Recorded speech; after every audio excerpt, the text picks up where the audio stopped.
যুবসাথীর ভরসায় ফোনটা কিনেছিলাম রে, এখন দিদিও নাই, যুবসাথীও নাই, এই ফোনের কিস্তি এখন আমি কেমন করে যাব?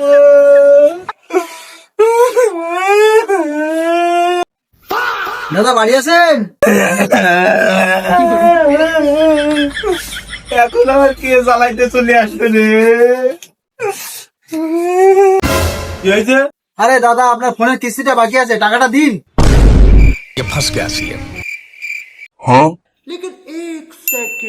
কোথা থেকে কাটছিলেন? কেন ব্যাংক থেকে? কিসের টাকা? যুবসাথী। কে দিচ্ছিল? কেন মমতা দিদি? দিদি আর আছে? নেই। তাহলে টাকাও নেই, যান। আরে ভাই ওইদিকে বিজি বিজি দেখেছে 1500 টাকা 3000 টাকা করে দিচ্ছে।